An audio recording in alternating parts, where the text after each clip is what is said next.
The Washington Commanders and Buffalo Bills are two teams that appear to have everything that Cleveland would want. Can it happen? We'll talk about that. Myles Garrett in just a second here on Locked On NFL. The barbershop is open and Tony Wiggins has a chair for you. He's ready with some real NFL talk.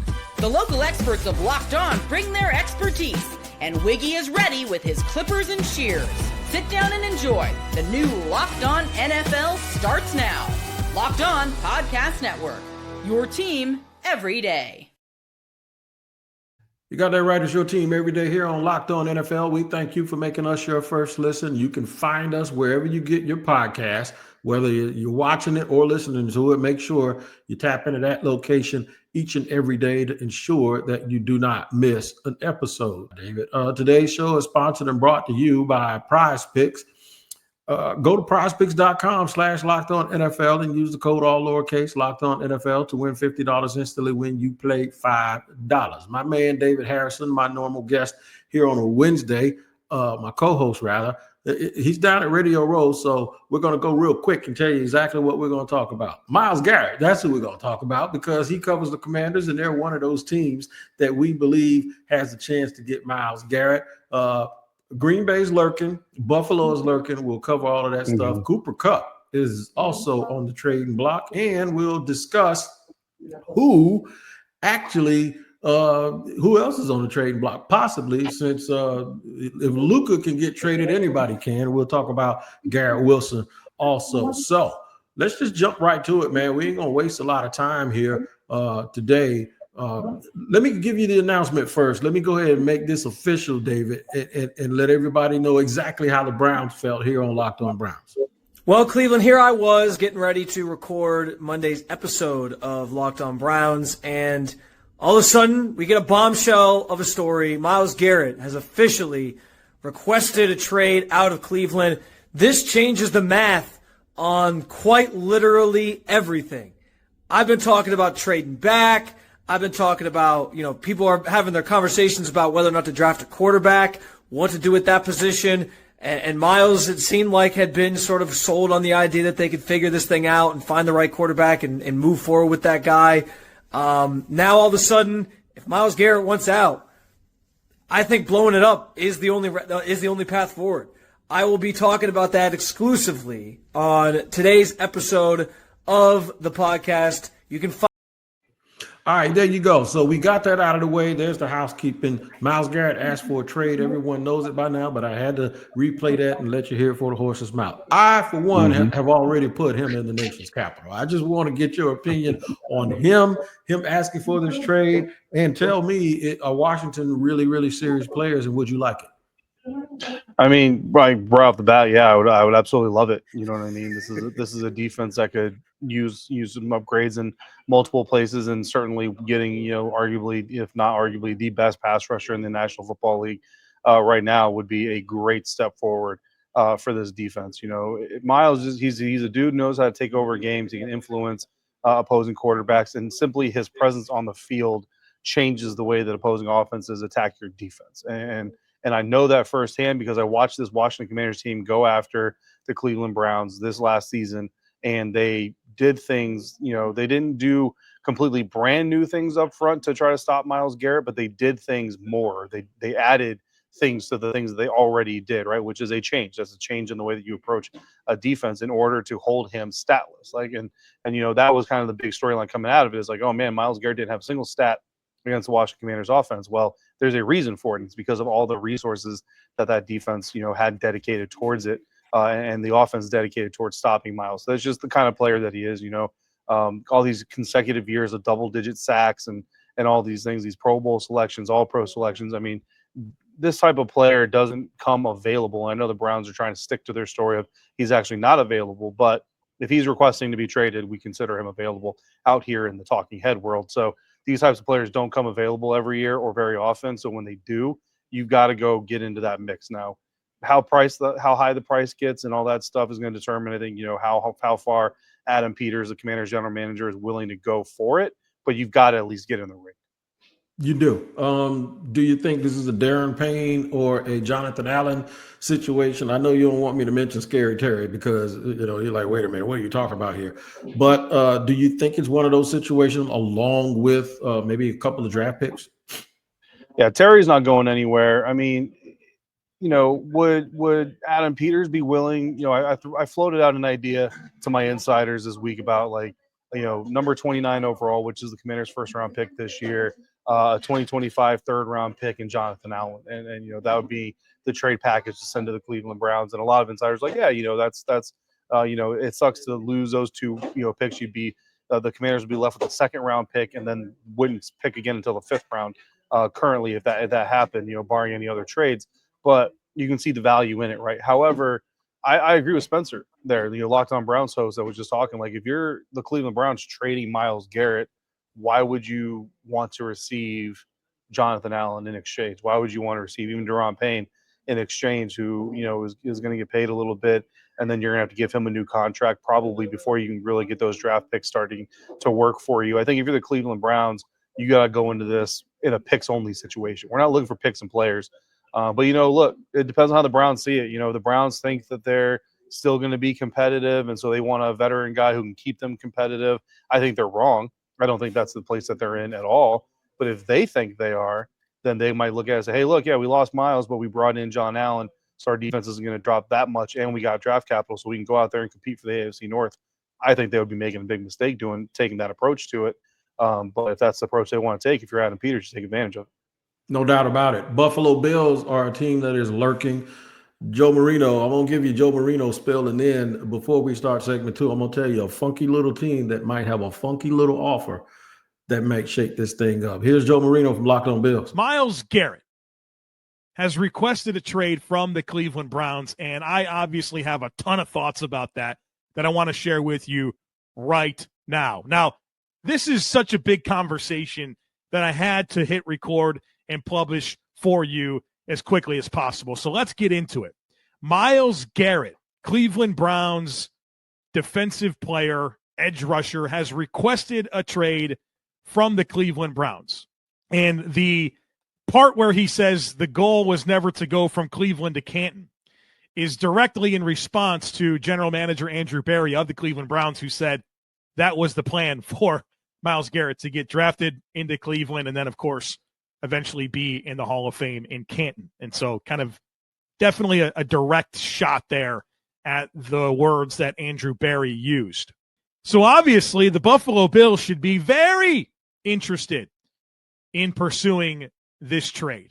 Myles Garrett is exactly what this football team needs. All right, he's right. Here's the thing. Myles Garrett wants to go to a contender. Washington and Buffalo are both contenders. If you're giving them draft picks back, those are two teams that are picking very, very late in the draft. Here's my funky idea, Dave. My funky idea. You ready? There's a team picking at 6. They're the Raiders. They have a new coach named Pete Carroll. He will probably be able to convince someone that they'll turn this around really quick. The 6th overall pick isn't enough for Myles Garrett. But if you tell Cleveland, we'll take Deshaun Watson, throw him in here, and we'll take the rest of his contract and eat it. I think Cleveland jumps at that so fast your head will spin, because Deshaun Watson is the real reason why they're in all of this trouble. Yeah, that is funky. I just don't know how Pete Carroll would feel about bringing Deshaun Watson. So that's the big hurdle for me is because you're not bringing Deshaun Watson in there to be the backup. Like, having Deshaun Watson as your backup quarterback is just asking for trouble. That's they don't have one. They don't have one right now, so he would. Yeah, they don't have any quarterbacks at all. And you're thinking that maybe Pete Carroll can extract, if he's healthy, Carroll can probably extract something good out of him. I'm just trying to help him out in a Brock Osweiler type of way, because Cleveland, he said he wants to go to a contender, and if all they want is picks, then they're getting picks that are at the end of the first round and at the end of the second round.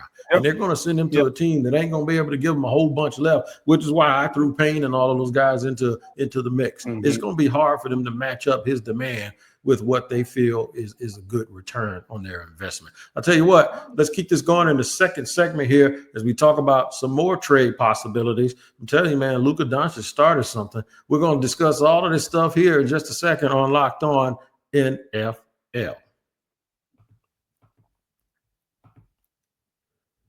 Today's show is sponsored and brought to you in part by Gametime. Looking for tickets for the next big event? Maybe last-minute tickets to the big game this weekend? Well, if it's not that, but it's a concert, a comedy show, or a sports game, find the right ticket at the right price. It can always be a headache when you're trying to do that. But with Game Time Picks, it's never been easier. Let me tell you how it works. With Game Time Picks, the app does all the hard work for you. It curates the best deals so you don't have to waste time searching through endless ticket sales. I have used Game Time, and I am so happy with it. I would not be telling y'all about it to this extent if I was not. You can get tickets to just about anything you want. I take the just about out of any and everything you want. They're selling tickets. Game Time has it. Ready to make your next event even better? If that's the case, download the Game Time app, create an account, and use the code LOCKEDONNFL for $20 off your first purchase. Terms apply. Again, that's code LOCKEDONNFL for $20 off. Download Game Time today. Last minute tickets, lowest price, guaranteed. Man, what time is it? You know it's game time. It is Segment 2 here on Locked On NFL with David Harrison here on a Wednesday. David is obviously at Radio Row, very busy. We're not going to try to hold him all day, but we're going to get this show off real quick. A trade to Los Angeles made all the moves and all of the news this week in basketball, and maybe a trade from Los Angeles will also be something that is on the docket, and it involves a pretty good wide receiver. Here is Locked On Rams with that story about Cooper Kupp. Cooper Kupp is most likely not going to be on the Rams next season. And how do we know this? Well, Cooper Kupp went to his own social media to reveal that the Rams are looking to trade him immediately. Cooper Kupp was one of the first guys that you really wanted to buy his jersey and that you really wanted to have be one of your favorite players when the Rams returned to Los Angeles. You look at 2021, Triple Crown winner, 145 catches, 1,947 receiving yards at 16 touchdowns. He was incredible. Unfortunately, it's the time after that which is leading to the news that we got today. 2022, he struggled to stay on the field. He played just 9 games. Then he missed training camp in parts of 2023, missed time during training camp. 2024, the same thing with the injury. He's only played in 12 games in each of the last 2 seasons. And then you add the fact that you're seeing someone that struggles to get separation, struggles to have any sort of explosive play. Then you add the fact that he's entering his age 32 season. So you combine all those factors with the contract situation that he's currently in, well, it's not a surprise that the Rams are going this direction. Listen, man, a couple of years ago, a few years back, the Rams won the Super Bowl with Cooper Kupp, Aaron Donald, Jalen Ramsey, Von Miller, and Whitworth. None of them are on the team right now. What kind of market do you think Cooper Kupp has? Pretty narrow one, to be quite honest with you. Everything that was just said right there, Locked On Rams encapsulated it all very, very well. There's a lot to like about Cooper Kupp, but there's a lot that has fallen off about Cooper Kupp. And, and any team that trades for him is going to be taking on $20 million in salary cap this year. They're going to be taking on like $22+ million in salary cap next year. And,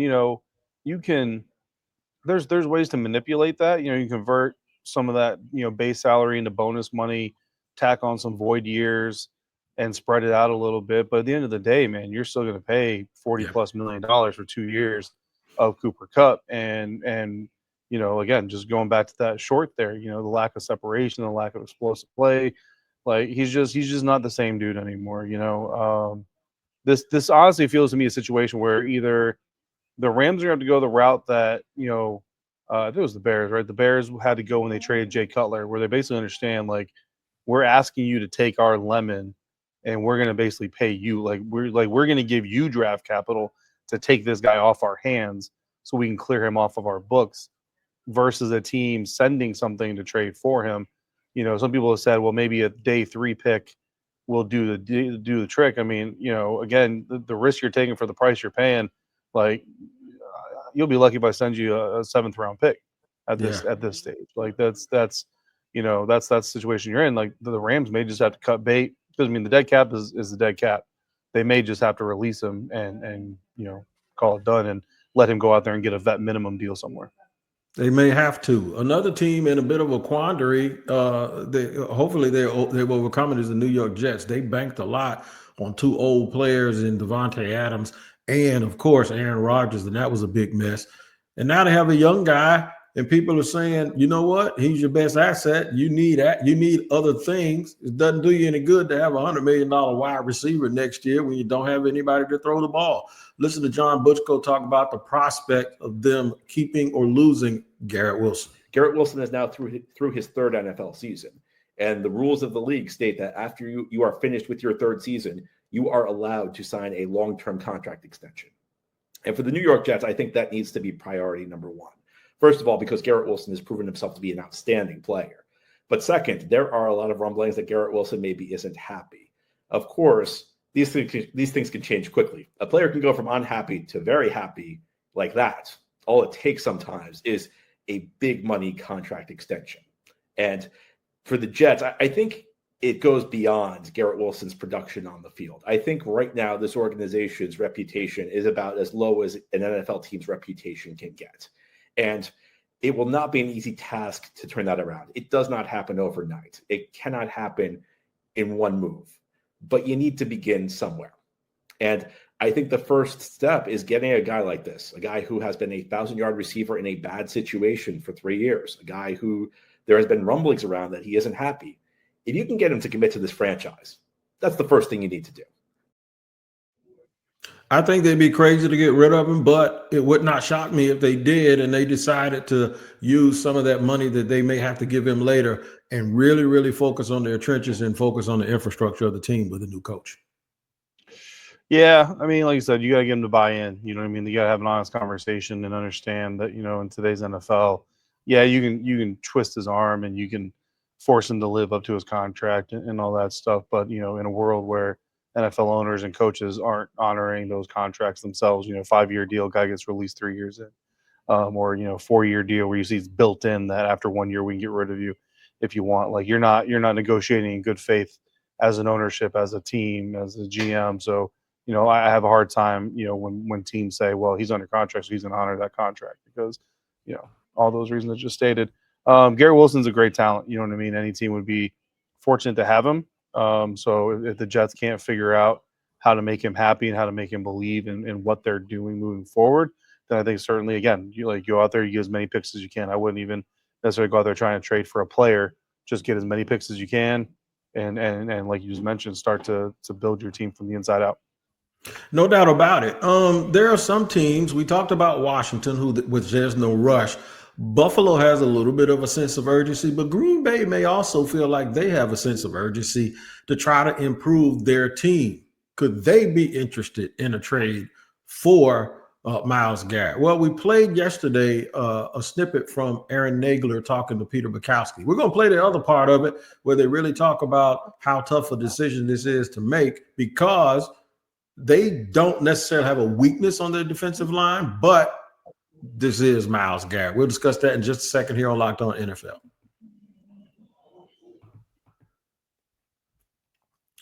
Today's show is sponsored and brought to you by PrizePicks. The big game is almost here, and there's no better way to make it even more exciting than with PrizePicks, the best place for daily fantasy sports with over 10 million members and billions in winnings awarded. PrizePicks makes it fun and simple to get in on the action. Here's how it works. You pick more or less on at least 2 player projections, and if you're right, you can win up to 1,000 times your cash. PrizePicks even has a free pick for the big game where Patrick Mahomes only needs to throw 1 yard to win. Pair that with one more correct pick, and you're cashing out.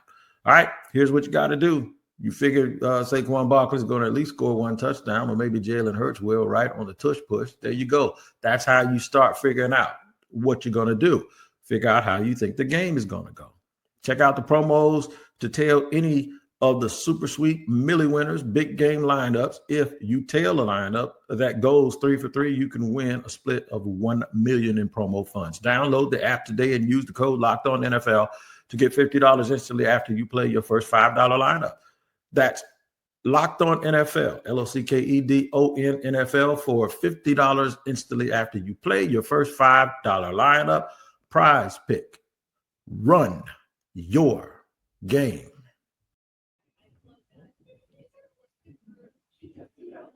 Locked On NFL here on a Wednesday. Tony Wiggins with David Harrison, who is at Radio Row for the Super Bowl between the Chiefs and the Philadelphia Eagles. There are a lot of teams that want to get to that level, and the Green Bay Packers are one of them who thought that they were on that level. It's really hard to know when you got to push a little bit, but sometimes when a great player is on the market, that's exactly what you do. They did it once before with Reggie White. This kid ain't Reggie White, but he is probably one of the closest things to it. Let's just hear what Peter Bukowski has to say to Aaron Nagel on part 2 of a video that I showed you just yesterday. Do you like try and prognosticate, okay, they made the change at the defensive line, Jason Rebrovich out, DeMarcus Covington in, and does that tell you, hey, they think this defensive front is really good, so maybe they don't add? Or are you just like, no, this was not up to snuff, and there's not really, like, we can't really read too much into that? I think it's funny because I've seen that sentiment quite a bit online, at least, since probably from my Twitter account. Well, no, you're not alone. I think a lot of people have said, like, because you're right, the fact that Matt and Brian both said, we think we have what we need. Right. And then they go and, like, I think it was literally after Brian's presser, Rebrovich is gone. And you're thinking, okay, yes, the natural conclusion there is like, okay, they want to bring someone else in to gin up and coach up what they've got. But I still think they add. I think there's no way you look at, like, the coaching and what they're talking schematically and what they're getting after up front. There's just times that they need more juice, so to speak. You know, I love Carl Brooks. I love Colby Wooden. But, man, if you can take that floor and raise it, which is what I think they're going to do, then you're really cooking with gas as far as not just the talent you have on hand, which is significant, but just augmenting it and making sure, hopefully, you can come after the quarterback with waves of pass rushers, waves of talent and disruption, rather than, okay, sometimes you're getting after it, sometimes you're getting blocked up like you did on the third down in the playoffs where the quarterback has 7 seconds and we can all go home. David, that's a good question. When do you push if you're one of those teams that's close? Do you sit there and go, well, we just have to execute better and get a little bit better? Or does the lure of a great player really, really make you want to just get up off the couch and go do it right now? Yeah, I mean, I think a lot of times we take these conversations and we say, are you that player away from winning the Super Bowl, right? So, like, are the Green Bay Packers Myles Garrett away from winning the Super Bowl? But that's not necessarily the way they have to look at it, because they don't just have Myles Garrett. You know, they've got a full offseason. Like, if this is an in-season trade, then you might have that conversation. But even then, it's still, okay, well, what can we get in the future from him as well? But it's more so, okay, if we add Myles Garrett to the books, how does this impact the cap? How does that impact our strategy? What draft picks are we giving up? How does that impact our draft strategy? Which prospects are available? You know, one of my favorite draft exercises every year is draft pairs. You know, you draft a guy in the first, you go through the first round, you say, okay, here's our options in the first round. Then you go to the second round, say, okay, here's what our options ended up being in the second round. And you look at a guy from the first group, a guy from the second group, and you say, which is the best combination of players for this team? Well, Absolutely. If you bring in Myles Garrett, then when you go to that first round, you don't necessarily need an edge. Or if you think there's a really good edge, maybe a blue chipper, I mean, you're probably not going to have that first round pick, right? But if you get to, say, the second round and you have your pick, and there's a really good edge there, and you're like, man, like this edge with Myles Garrett, that might make that edge a little bit more valuable because, yeah, like on paper, maybe your team needs a corner. Maybe your team needs a middle linebacker. Maybe your team needs a safety. But guess what? We got two bookend DNs or outside linebackers, edge setters that are really just wreaking havoc on the game. Our corners, our linebackers, our safeties don't have to be as good. We can get away with maybe pushing that need down the line a little bit. So, you know, while the conversation starts with, is your team a Myles Garrett away from winning a championship? Because clearly that's what he wants to do. You have to remember that these teams have more assets, more money, more draft picks, and all these things. And you have to remember, too, I think a big part of this is, you know, if you're the Green Bay Packers and you went to the playoffs, you were in the tournament, you got Jordan Love, you know, who is, some people have a lot of confidence in, some people don't. You got Josh Jacobs. Now you got Myles Garrett. Does that make a free agent out there want to come to you a little bit more? Well, maybe they'll take a little bit of less money to come play with that unit. Same thing with Buffalo. You got Josh Allen on one side, Myles Garrett on the other side. Maybe that makes Chris Godwin want to come to you for a little bit less money than he could have got from the Washington Commanders. You got Myles Garrett, Bobby Wagner, Jaden Daniels. Maybe Chris Godwin wants to come to you instead of going to Buffalo for a little bit less money, right? Like these things matter, and they absolutely make an impact when you're talking about greatness, right? We talk about Tom Brady doing it. We talk about people wanting to go play for Patrick Mahomes and all this stuff. But Myles Garrett is one of those types of players too. He is. He is. He absolutely is. I got to ask you this real quick before we let you scoot and go get busy on Radio Row. Of all the teams, Jacksonville, Chicago, the Jets, the Cowboys, the Raiders, and we ain't going to even include the Saints right now because they ain't quite done, and the Patriots. Is there one team you think so far has won the offseason when it comes to coaching hires? There's two, and I'm gonna name two because that way I'm not going to get accused of being a homer, because one of them is the Washington Commanders and the other one is the Buffalo Bills, because this is two teams that made it to the cusp of going to the Super Bowl, two teams that have every need, every want in the world to have as much continuity as possible. And they're bringing back at least enough continuity in my mind that they will have an approach in the next season to say we're building off of what we accomplished in 2024. So to me, having a team that is championship caliber, because listen to me, if you're in the NFC AFC championship game, you have a championship caliber team. So to have two teams that are championship caliber teams returning their coaching staffs, at least, like I said, the major pieces of it, that's a massive win in my. That's a very good point. I didn't think about the fact that it's not any of the teams that got all these new coaches because they're all bad. It's actually the teams that were able to keep all of their coaches, unlike Detroit, where they're going to have this continuity. And I say that all the time about the Chiefs. That's one of the reasons nobody ever beats them, because everybody feels like Spagnuolo and Andy Reid do all of the real heavy lifting. And you notice nobody ever goes and gets those assistants, David. They never do. And I think that helps with continuity. And that's why they're like a hard drive, man. It's like the same thing every single week. And I think it bodes well for them. Hey, man, you have a good time down there for on Radio Row at Super Bowl. Tell Ross Jackson I say what up. Get to it.